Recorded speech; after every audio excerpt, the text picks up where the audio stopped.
Така, значи, давате си съответно името, след това си нанасяте отдолу държавата, в която сте и най-накрая си давате имейл адреса и кликвате на копчето преди отдолу. Така, след което трябва да изчакате малко, като софтуер се качи.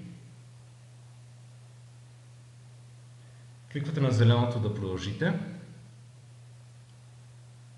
Кликвате на лявото, че искате да си използвате компютъра. Кликвате на копченцето и да продължите.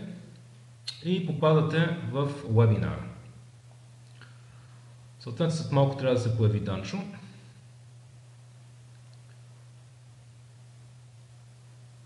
Така, тук в този чатбокс може да задавате въпросите. Просто си пишете някакъв въпрос и натискате след това Enter.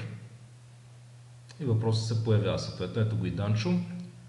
Може да го видите и да го чуете, като сте в вебинар, естествено. Тоест няма да е Данчо, ще е Дончо в конкретния случай.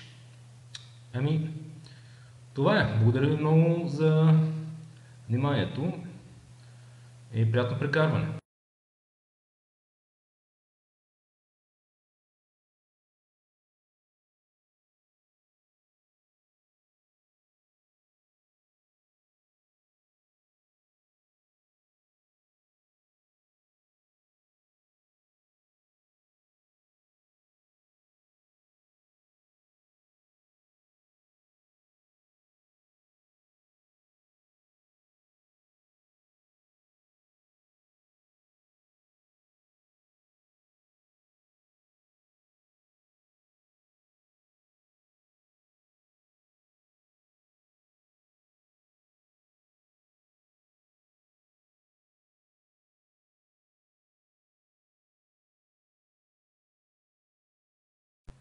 Така, значи, ето как влизате в митинга. Като кликате на линка, излиза тук тази страница, давате си името.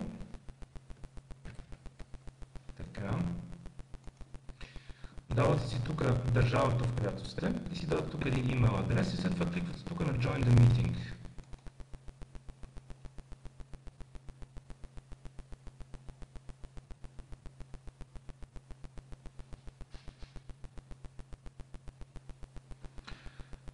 Натискате тук, за да продължи, и натискате тук, че искате да си използвате компютъра. Натискате това нещо, Got it, thanks. И готово, след малко ще се появи Данчо, би трябва да се появи. Както и да е, вие тук можете да му задавате въпросите, ако искате. Просто питате нещо.